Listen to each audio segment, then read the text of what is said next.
kan lagi awal-awal COVID emang kita harus di rumah masing-masing kan. Dan netizen mikirnya putus, ya udah biarin kena aja semua. Ya aku sih mikirnya gimana ya?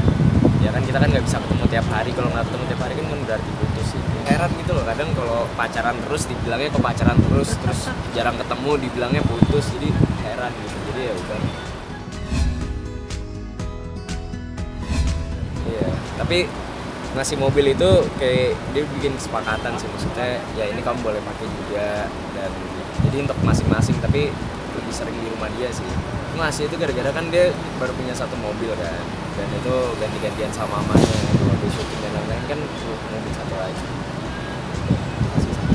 Di duit endorse aku kan, aku mikirnya itu bisa apa ya, itu duit tambahan kan di luar tabungan aku, ya why not kan berbagi dengan orang. Natalan ini kan udah punya penghasilan sendiri ya. Kalau saya sebagai ibu itu bukan tipe ibu yang selalu sirik atau iri kalau anaknya misalkan ngasih ke pacarnya. Saya bukan tipe ibu seperti itu. Justru saya bangga anak-anak saya tuh bisa bertanggung jawab ya, meskipun mungkin masih pacaran. Tapi saya selalu nasehatin harus bisa jaga nama baik. Artinya ya kalau kamu udah ngasih ke orang ya harus dengan segala konsekuensi. Jadi ada pembelajarannya, itu aja. Jadi nggak pernah melarang tuh nggak. Segala sesuatu tuh all out, ya bagus lah. Artinya dia kan juga punya uang sendiri, dia tahu itu adalah bagian dari profesional ya. Pokoknya untuk Feral Atala sukses selalu. Saya pokoknya hanya bisa mendoakan dan selalu support lah apapun yang mereka kerjakan. Yang penting mereka tidak narkoba, mereka on the track. Itu udah included. Biasanya cara aku ngurusin anak itu dengan aku memilih tidak di politik lagi, itu udah satu bukti ya. Aku pengen besarin dan mendidik Fania ya, karena kan yang paling banyak butuh ini effort adalah Fania. Kalau mereka ini kan udah di stage udah mulai dewasa, jadi kalau mereka tuh ngawasinnya ya WA aja, kamu udah makan belum, udah sholat belum, jangan pulang pagi. Kalau anak cowok yang paling penting dia nggak sendirian lagi, mengingat dia pernah dibegal, dia pernah kecelakaan, sekarang harus ada supir 24 jam. Jadi kalau dia nggak bisa dihubungin ya supirnya aku cariin, ya pokoknya nggak sendiri aja. Itu udah buat aku tenang. Tidak benar dan tidak seharusnya disampaikan kepada publik, karena ini menyangkut marwah ayah kita, kakeknya Atta sendiri. Tidak perlu dibandingkan antara si A dan si B. Gak boleh kita, ya. Mudah-mudahan ini jadi pengajaran bagi adik-adik, anak-anak milenial yang mendengar bahwa kita manusia ini sama saja. Tidak ada beda antara si kaya dan si miskin. Coba bayangkan bagaimana perasaan jika ayah kita yang jujur saya katakan, ayah saya yang menyekolahkan papanya Atta, ayah saya yang menyekolahkan dan memuliakan saya ke luar negeri, dan kakak saya ke luar negeri. Dan ayah saya juga nih yang mengajar saya golf dari kecil. Kami tahu golf, Bang Halilintar pun tahu golf, itu dari ayah saya. Sebenarnya sudah ada di dalam YouTube bahwa Atta ada menyebutkan tentang ayah kami, yang mana ayah yang sangat kami sayang, yang kami banggakan, yang telah menghidupi dan telah menyekolahkan kami sampai pendidikan yang terbaik. Dikatakan bahwa beliau bekerja sebagai orang bawahan. Dari sisi yang lain, pada keluarga di sisi yang lain adalah orang atasan. Jadi menurut saya pernyataan itu tidak etis dan kurang baik untuk kita membeda-bedakan antara sesama manusia, bahwa manusia ini semuanya sama. Tidak ada perbedaan di antara kita kecuali nilai kebaikan dan takwa di sisi Allah Subhanahu wa Ta'ala. Sebenarnya ini bukan pendapat saya pribadi, tapi saya mewakili 5 adik dari Bang Halilintar sendiri. Kami 6 orang adik kakak. Ya. Saya adalah anak lelaki nomor 5. Jadi semuanya kaget mendengar pernyataan itu yang menyatakan seperti yang ada di pembicaraan dengan Bang Helmi Yahya tentang ayah kami. Sebenarnya yang kekecewaan itulah yang menjadikan aku yang sekarang. Kalau aku nggak kecewa, aku nggak akan jadi kayak gini. Itu aku jadiin pembakar semangat aku untuk lebih semangat lagi. Oh berarti orang itu susah menghargai kalau kita lagi di bawah. Jadi sebenarnya bukan saya sendiri. Saya itu sebenarnya mewakili dari 5 saudara saya yang lain yang kaget, sangat kaget mendengar statement atau ucapan Atta.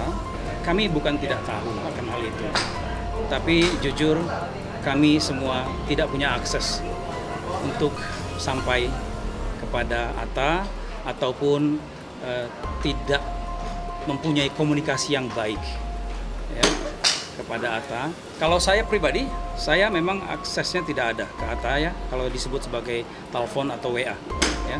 Jadi hanya itu sebenarnya. Tanda apa? Tanda kita pengen menegur, tidak punya cara lain. Saya sudah katakan tadi, jika kalian bertanya kenapa tidak punya akses ke Atta, saya rasa silakan tanya ke Atta. Ya. Silakan tanya ke Atta sendiri, ada apa Atta? Sehingga keluarga dari pihak kami tidak punya akses yang baik, komunikasi yang baik kepada Atta. Silakan ditanya sendiri. Sampai sekarang belum, dan kita memang sudah lama tidak berkomunikasi dengan Atta Halilintar. Sampai sekarang saya tidak tahu di mana abang saya berada, dan saya sudah lama tidak bisa berkomunikasi dengan abang saya. Coba kalian tanyakan ke Atta. Dan juga kenapa saya tidak menegur Atta, karena kami tidak punya akses untuk bertanya kepada Atta. Saya terakhir kali ketemu dengan abang saya ketika ibu kami meninggal kurang lebih 4 tahun yang lalu.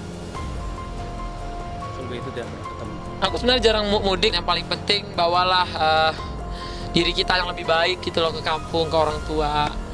Dan kalau bisa dengan hati yang bener-bener kangen, bener-bener pengen maaf-maafan, dengan pengen maaf lahir batin sama keluarga. Nah ini kita rembukan dulu, ya kita rembukan dengan berita yang sudah tersebar luas melalui YouTube untuk kita menegur. Kita sudah coba tapi gagal, ya. Dan akhirnya karena media yang digunakan adalah YouTube. Maka kebetulan saya juga punya channel YouTube, satu-satunya di 5 orang ini. Maka kita sampaikan agar cepat juga sampai kepada Atta, agar Atta mengklarifikasi aja. Dikatakan demikian, di keluarga ibunya demikian tadi, yang pakai AC, ya. Bukan, di keluarga kita lantainya tanah kata Atta. Ya, bawahan kan, kita dianggap bawahan, tapi di keluarga yang satu lagi atasan. WC-nya pun pakai AC. Nah, jadi mudah-mudahan ini ada hikmahnya. Ya, saya tidak ada punya niatan apa-apa, silakan saja. Saya tidak punya cara lain. Kami keluarga tidak punya cara lain untuk berkomunikasi. Even though kami tidak tahu di mana rumahnya Atta. Ya, saya sudah katakan di awal, ya, dengan bahasa santun yang baik, ya, untuk Atta menjaga lisan dan menjadi lebih baik. Ya.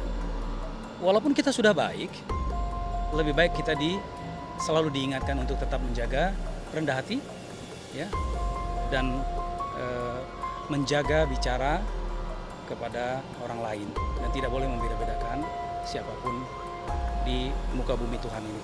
Kami doakan semoga lancar dan semoga bahagia, semoga sukses.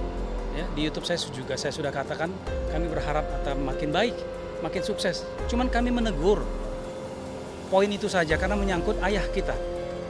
Coba kita bayangkan jika perasaan kita semua, ayah kita yang telah berjasa pada kita, dikatakan demikian. Amin ya Allah. Semoga amin gitu. Jadi aku setiap diomongin orang, jadi ya semakin banyak diomongin orang kayak gitu ya doakan buat aku, jadi amin.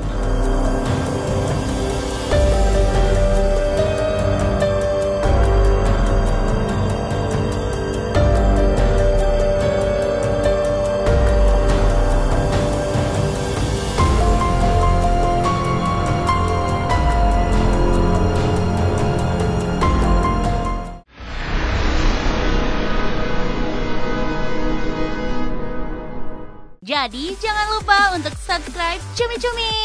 Ditekan ya tombol lonceng merahnya.